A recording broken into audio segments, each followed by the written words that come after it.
triggered because you're not happy with it. Something else, one of the most interesting things I think over the last few years has been to see your arc through legacy media and now joining us in the muck and the mire as a YouTube degenerate. Yeah.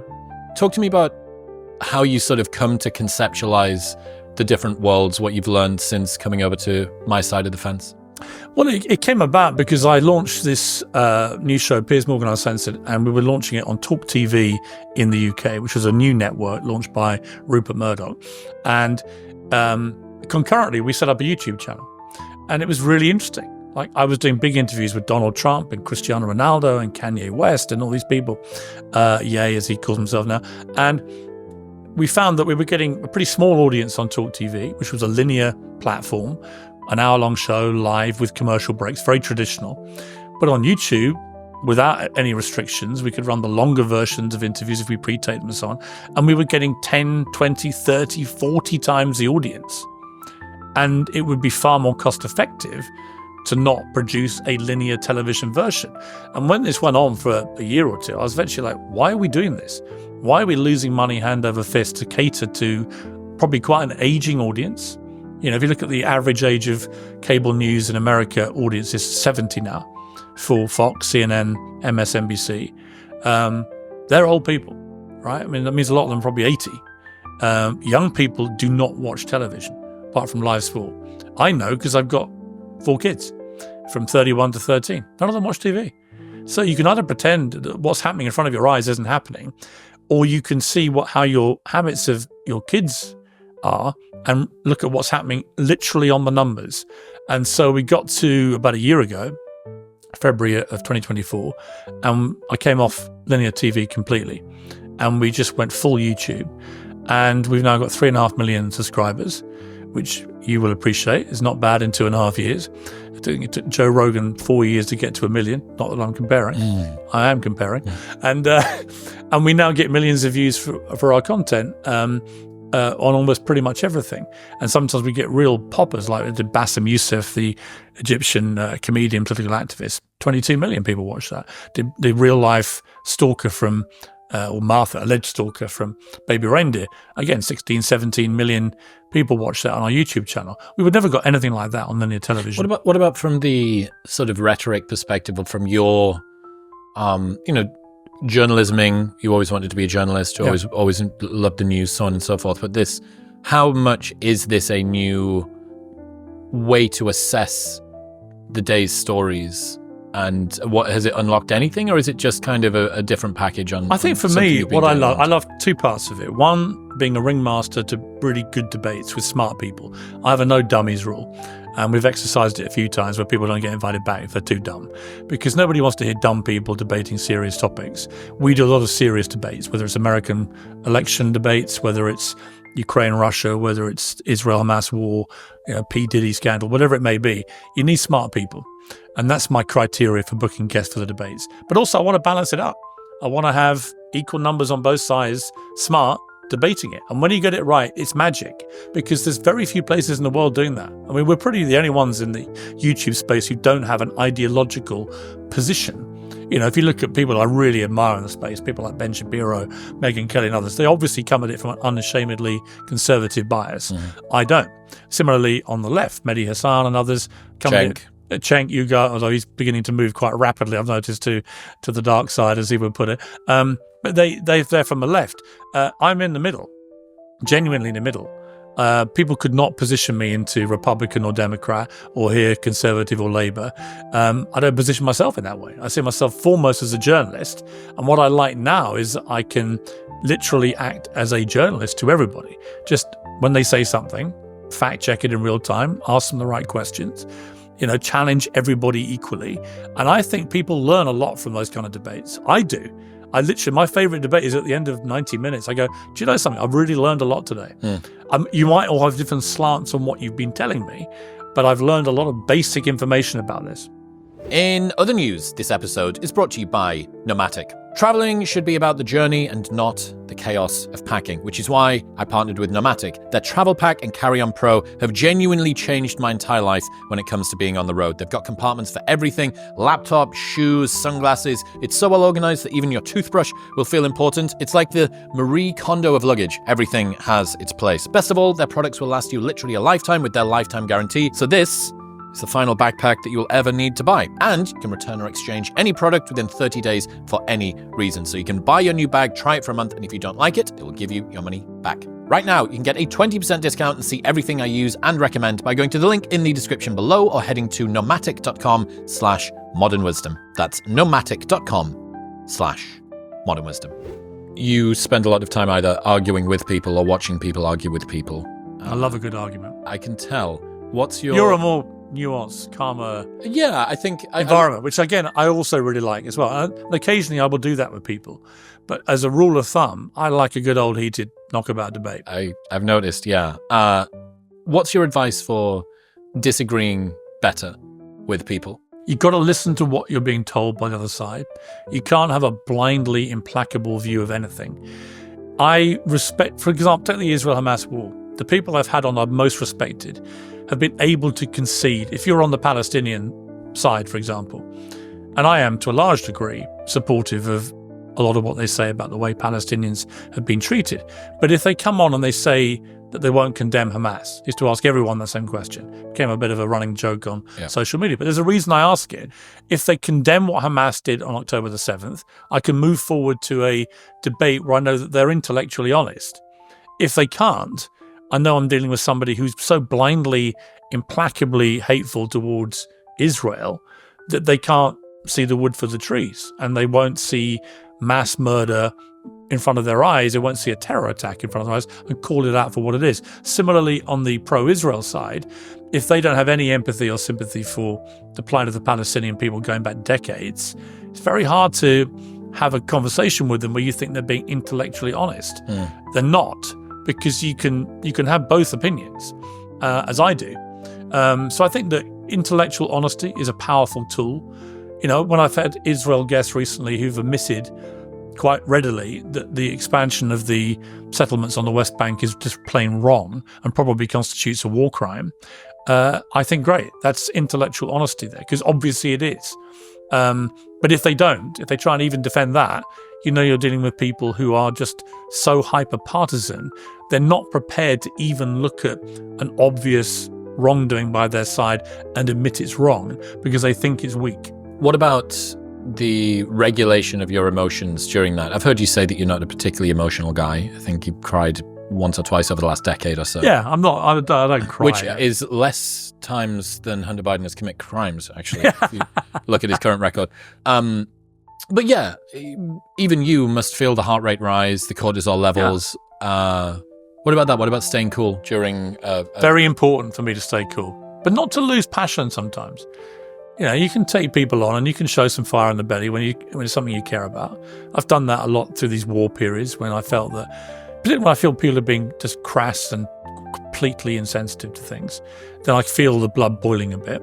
But I come back to the best debates are where I have people from both sides and they take on each other.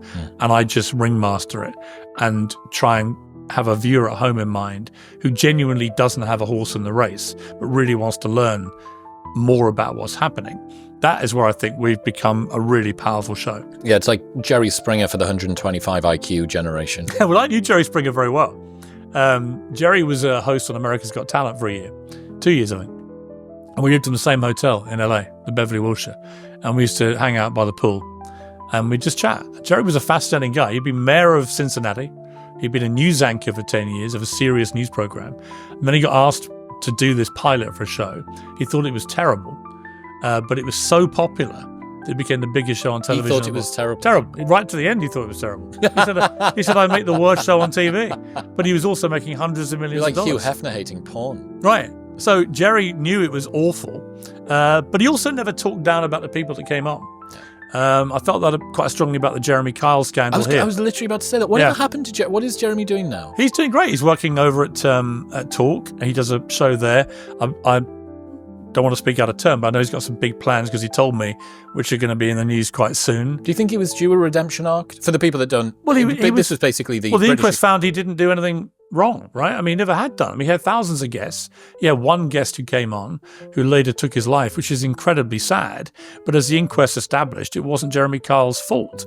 And again, there was a lot of snobbery about that show and the kind of people who went on it. These were working class people who wanted to go on that show and wanted to air their feelings, right? If you, taking your argument, if they all had IQs of 150 plus and were talking about feelings on Newsnight, we'd all applaud them for their courage, right? I mean, look, I'd say this to my American friends all the time, the word posh, I've never once heard be used by an American. No. But class is so baked into the British system, the British culture. Yeah. And there is this... And snobbery. It did almost feel a little bit, you're right, it almost felt kind of like a zoo for working class people, for middle class people to watch working class people. Yeah. Like, oh, you dance, get angry.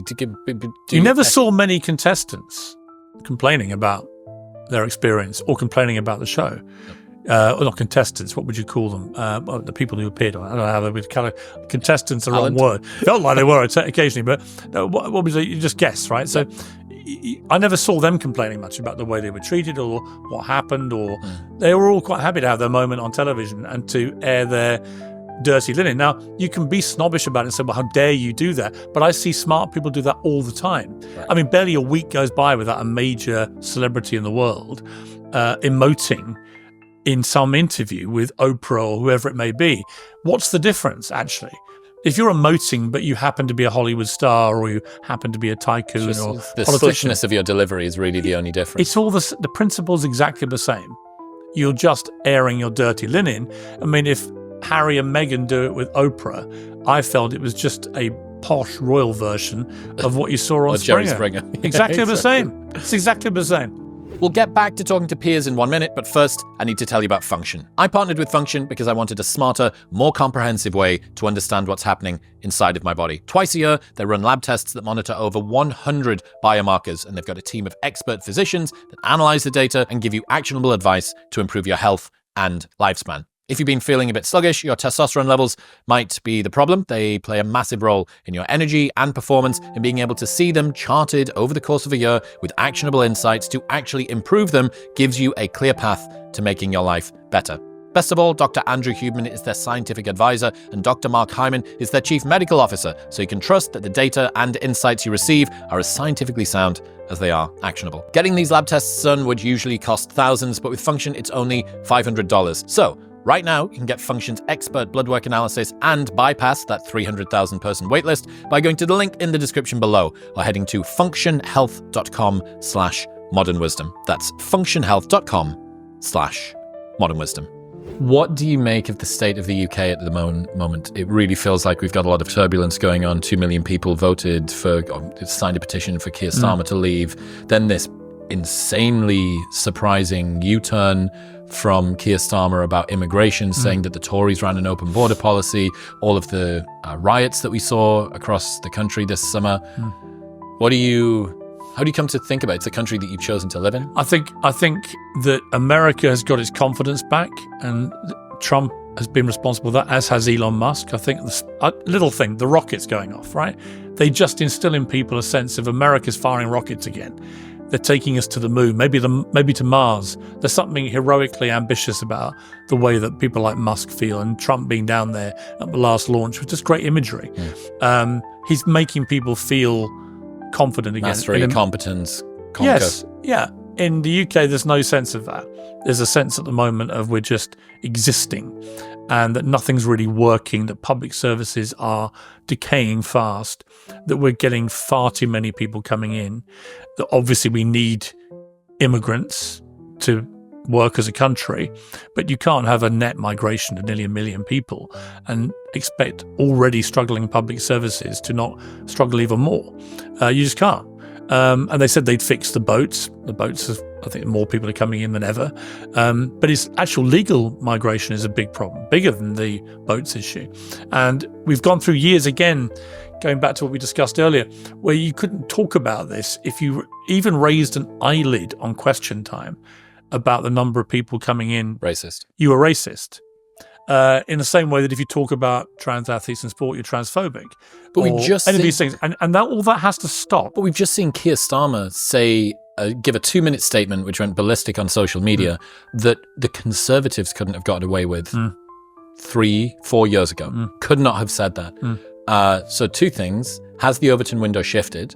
Yes. And secondly, is this just a guy that's had 2 million people put a petition together for him going, I need to do something to slow Well, I don't this? think it's that so much, but he will certainly have looked at what happened in America and why Trump won. And he'll think, if I don't fix the cost of living, illegal immigration, and stop the woke crap infesting my party, I'm done for. Particularly if you've got someone circling like Nigel Farage, who is the UK version of Trump, and is a good friend of Trump's, right?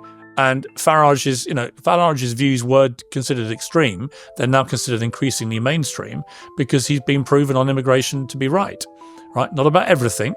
And some of the language he's used has been, in my view, wrongly inflammatory.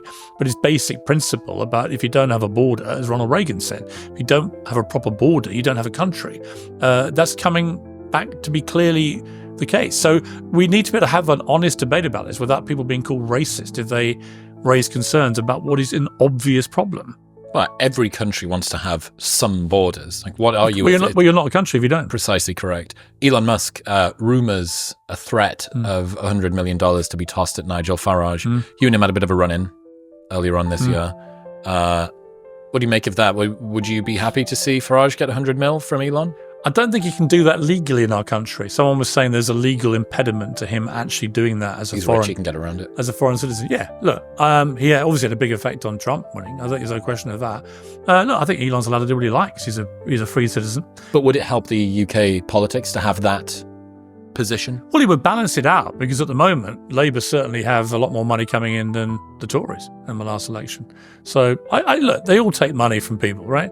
Some take money from very dodgy people indeed. All of us pretend we hate it, but it carries on both sides. If they all want to give up all outside donations, fine. If the But Conservatives, they can't really afford to do that. if the Conservatives are as dead in the water as people think in the UK, is Reform where the attention Reform's in a should- very, very good position. I mean, Kemi Badenoch's got to do something pretty radical and pretty quickly with the Conservative Party. Or my prediction would be that Farage may well end up being the next Prime Minister, as Elon Musk has said. I don't think that's a mad idea at all. But he might be by then running a Conservative Party which has had Reform flip into it. That's where my smart money would be, is that they'll do a deal, they'll merge the parties, and that probably Farage ends up contesting the next election. And if Keir Starmer has not delivered by then on all his promises, or any of them, then he could be political toast. I've had Dominic Cummings on the show, and he did a podcast recently where he talked about some theatrics, I think you could say, in government, that there was sort of a fake meritocracy, fake responsibility, fake government. He also said that cabinet meetings are fully scripted. Based on what he says, based on what Rory Stewart says, I don't know. It really does not feel like we have the brightest buttons in the bunch. We don't. We have a Running very our country. mediocre tier of politicians now. I mean, you go back to the Thatcher years and her cabinets, just packed full of very smart people. Tony Blair's cabinet, for first 2 terms in particular, incredibly smart people. People like Gordon Brown as Chancellor, just unbelievably brilliant brains.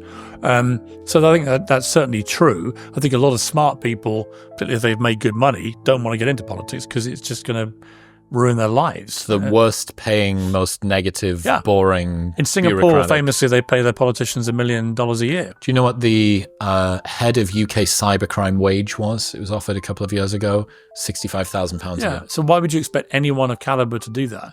So we don't pay people enough for important jobs in this country. I would personally pay the politicians an awful lot more. What they couldn't do is have any outside interests. So I might even pay them £500,000 a year, but I say you cannot have any stock investments, you cannot have any outside business interests. Rishi Sunak would be fucked. He would, yeah. But in a way, I didn't mind the fact that Richie was stinking rich. I was fine about that.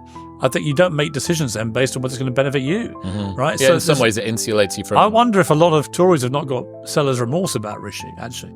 I think the way he behaved after he lost, he was very impressive in the comments after that. I always liked him. I think he made a few strategic missteps, but actually pretty smart, committed, hard-working guy. And yeah, the fact he was rich didn't bother me at all. But no, I think it's going to be very interesting. I mean, I do think we're deliberately attracting mediocre people to politics now because we don't make it attractive enough to attract the smart people. The UK is second in the world in millionaire exits in 2024. First in the world is China with about, I think, 13 to 15,000, and the UK is about 10,000. But we are 3% of the population. We have more than India, and India is 20 times bigger. We have the same number of universities in the top 10 in the world as America do. But we have 1/5 the number of startup founder entrepreneurs. Why? Well, because there is not, even bottom up, we can talk top down, what's happening in Whitehall, the hallowed corridors of Westminster and stuff. But I think even bottom up, I'm from a Stockton, working class town. And I saw some videos of Middlesbrough riots going through Acklam, like places that I know, in places that I've been. And like just working class rage, people disgruntled, and this, sick. Well, hang on. Okay, let's talk about these riots for a minute. Here we go. Because that wasn't why they were rioting. Of course, that's my point. My point is they were rioting because they were whipped up by people who should know better and probably did know better into believing a certain set of circumstances had happened surrounding an appalling attack, right? They hadn't. It wasn't actually an illegal asylum seeker who committed these actions. And so people were exacting, in a way, it was a smaller version of the Iraq War, which I oppose so vociferously. I'll tell you why. It was fought on an entirely false pretext. Had Saddam had weapons of mass destruction, that war would have been justified. Had the person who perpetrated this crime been an illegal asylum seeker, you're not entitled to commit violence, but you're certainly entitled to feel rage about that happening at a time when this whole issue of illegal asylum seekers, coming in and taking over the country, all that argument they put forward, it would at least have had some validity that was why they were angry. Even the premise wasn't accurate. But everything about it was wrong. Right, so the riots were whipped up by people, malevolent voices who should have known better. Tommy Robinson, Andrew Tate and others. I took on Tate about this a few days later. And that's a problem with social media. Now, let's go further to when a lot of people were put in prison because they tweeted things. That I don't agree with, right? And I don't agree with that because it seems a ridiculous overreach. And when you overreach to that level, where people are literally, grandmothers are being put in prison for 2 years for something they put on Facebook, that's not a sensible response to this either. If people are actually chucking Molotov cocktails at an asylum seeker hotel, chuck them in prison for a few years. But a granny gobbing off on Facebook, come on, is that what we're really about in this country? There was the thing I realized when I watched those videos in Middlesbrough was a lot of the people that were walking down the street, there was a new build house with fresh windows, and you could tell because it still had that sort of tape papering over the outside.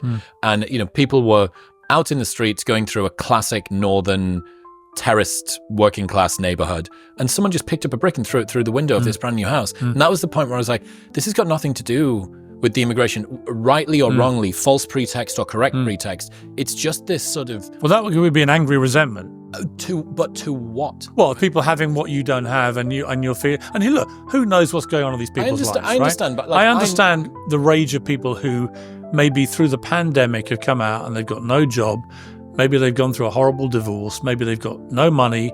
They can't afford to feed their kids. Their lives are shit. And I understand they're going to feel angry. Of course I do. And by the way, there are lots of people in this country who are in that position. Lots. And you've got to understand what is driving that sense of anger and resentment. I lived, half of my life was spent in that world. 50%. I'm 36. I've been there. I was there until I was 18, and then I left to go to university in Newcastle. So I know these people. I know that culture very well. Yeah.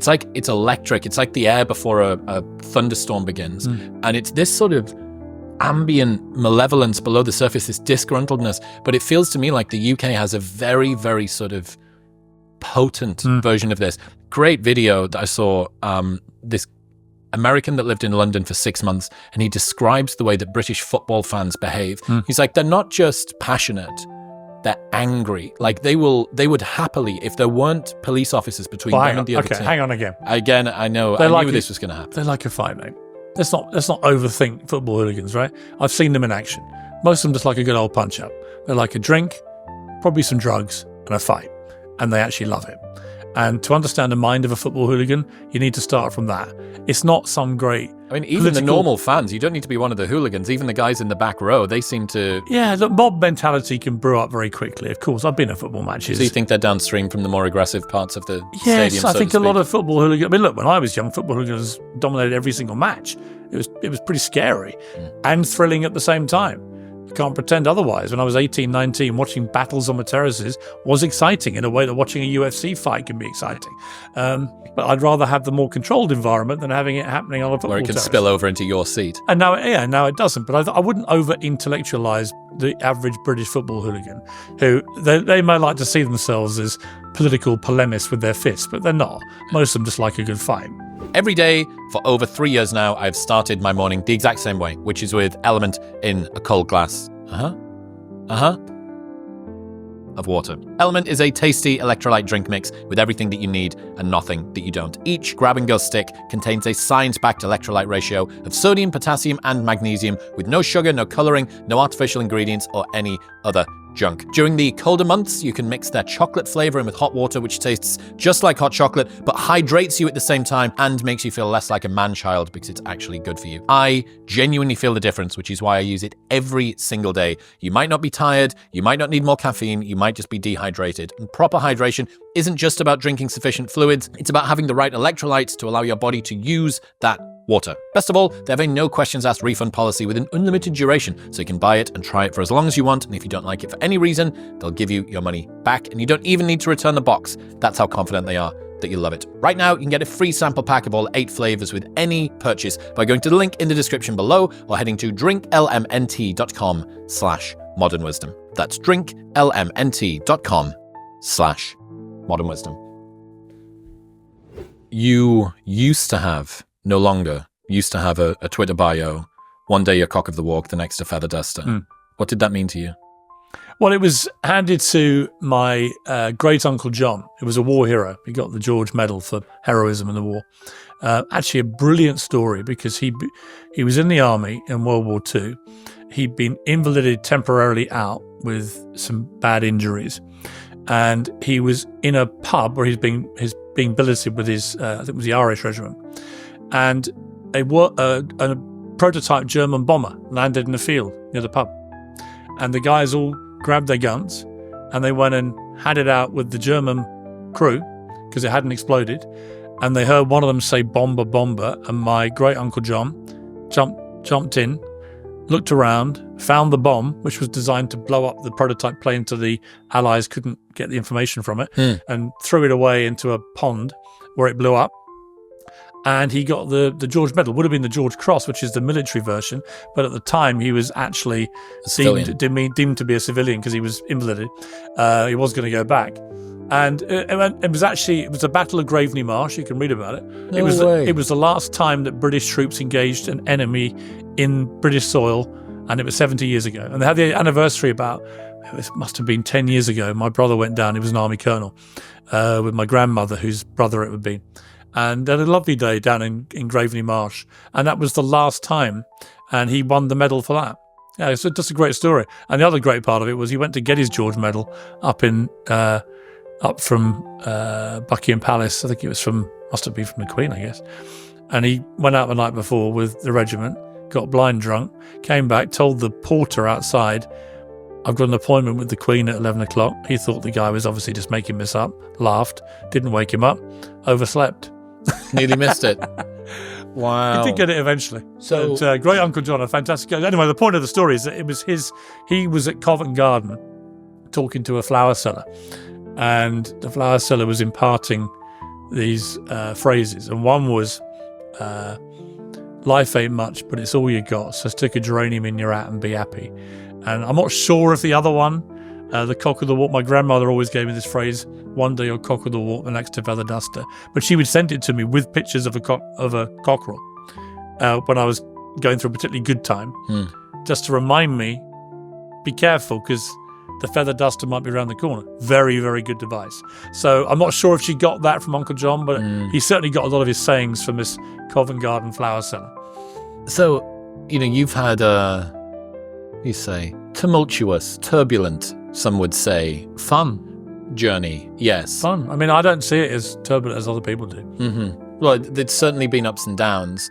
How do you not let failure get to you too much? Well, I come from the Winston Churchill school of thought. Failure is going from success is going from failure to failure with no discernible loss of enthusiasm. And he was the greatest Briton of all time. But he had a lot of failures. He had a lot of successes. I love Michael Jordan's view about success and failure, is that he could remember making thousands of baskets, but he could also remember the 26 times he had the shot to win a match and he failed. And he said, without that, you never do the rest. And I do, Wayne Gretzky, who I met in a New York restaurant actually a few months ago, fantastic bloke, had a great chat with him. Greatest ice hockey player in history, famous for the quote, "You'll miss 100% of the shots you never take." I have gone through my entire life with that attitude. Just have a go, see what happens. Sometimes it's been spectacularly successful, sometimes it's crashed and burned. It's okay. In the moment, how do you deal with sort of regulating that? With count to 10, slowly. Okay. Literally count to 10. Literally deep breath, sit back, however bad it is, whatever it is, I count to 10. And at the end of 10, okay, now crack on. There's nothing you can do about it. There's nothing you can do about it. What was is there a particularly intense count to 10 or a particularly long one that comes to mind? I mean, look, all the things that people know that have happened to me. I've had moments when I've lost big jobs or whatever it may be. They always seem worse to other people than they do to me in the moment, I would say. I just literally do the count to 10, whatever it is. I just think, short of death or terminal illness, everything is recoverable from. It's entirely down to you. I do think mental strength is the number one thing that you can have to succeed in life. Look at Donald Trump, right? That guy has got the thinnest skin in history. He'll react to absolutely everything, but he also has the thickest skin, in that he can take stuff that no other politician has ever taken and keep pounding forward.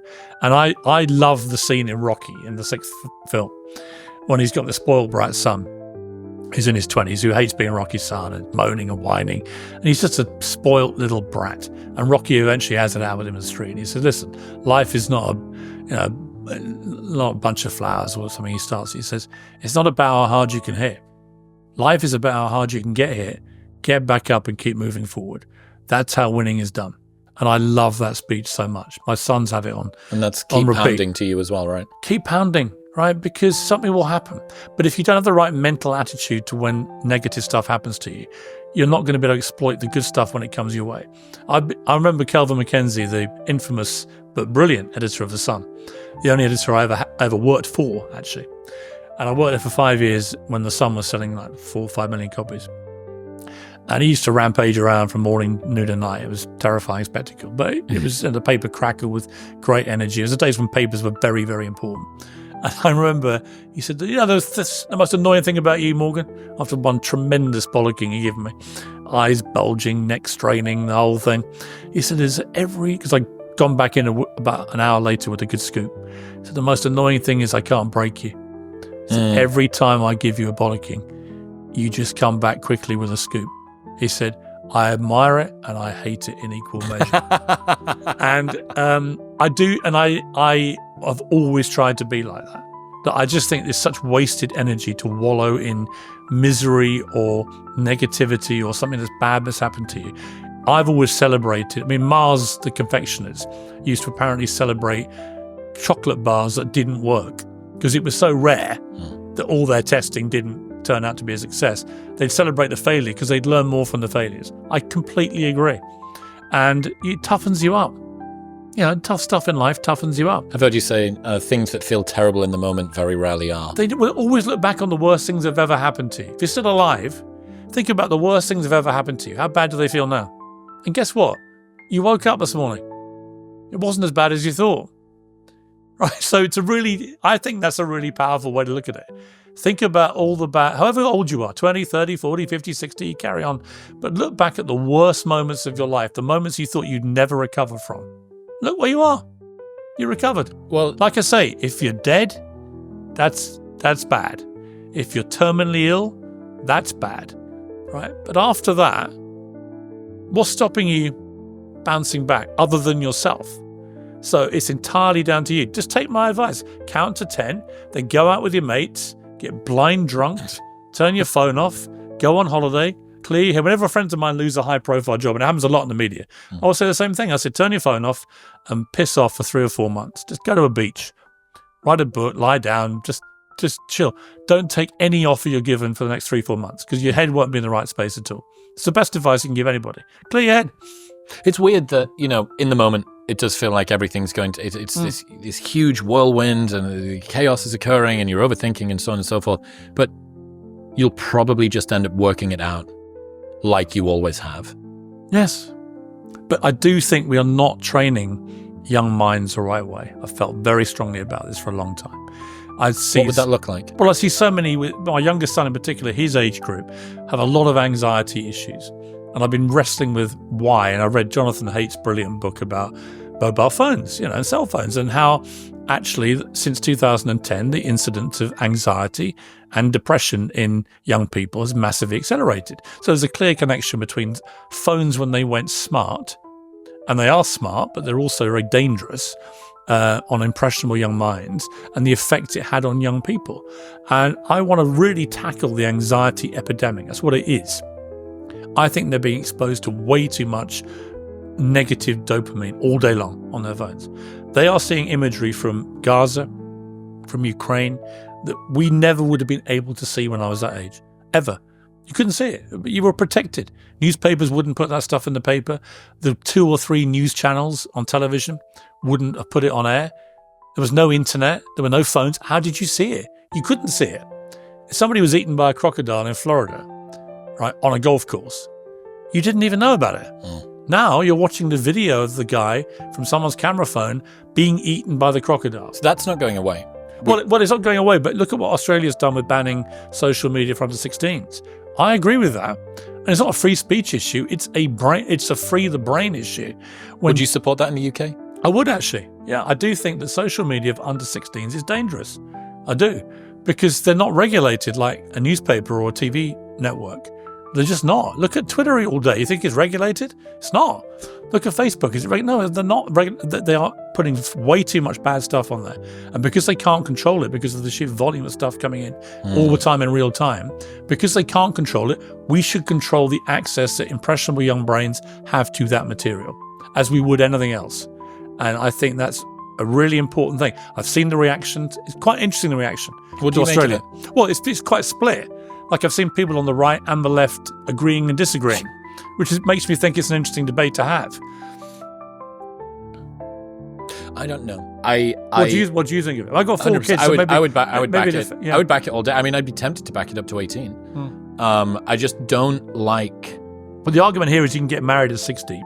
So how can you get married at 16 but not use social media to your 18? Yeah, exactly. Well, where are you going to find your wife? You know what I mean? It's not going to be at work. It's going to have to be using social media. Exactly. So it's but I think 16 is a good age limit. Yeah. My daughter's 13. I don't think her life gets benefited at all in the next 3 years by being exposed to everything that's on social media. Yeah. What's next for you? Well, I want to make Piers Morgan Uncensored the biggest YouTube channel in the world. What does that mean? Plays? Well, I would say at the moment, yeah, I think the potential for a brand like mine to expand the brand, to bring other people in, a bit like the Daily Wire, big create a network of uncensored people doing uncensored things, YouTube channel, books, documentaries, merchandise. One of my favorite stories of Daily Wire is that they had someone running with an advertiser about hair gel or something. So they launched their own hair gel line. And razors, chocolate. It's making like 10, 20 million a year, right? Yeah, I'd love a bit of Morgan merch. But I think the potential for what I'm doing and what you do is obviously potentially massive. This was the first YouTube election in America where more people watched analysis and election coverage on election night on YouTube than broadcast or cable news. Also the first podcast election where one candidate did endless big podcasts and YouTube shows. What if the 2028 debate was hosted by Piers Morgan? Yeah, why not? Why not? You get a bigger audience. No question. Love to do that. I would love to do that. I'd watch it. Piers Morgan, ladies and gentlemen. Piers, I appreciate you. It was very good to catch up. Good to see you. We need to leave and go and do your show now. We do. Good to see you. And you. Thank you very much for tuning in. If you enjoyed that episode, you will love my full-length 3.5 hour long conversation with Eric Weinstein. Just that. Go on. Press it.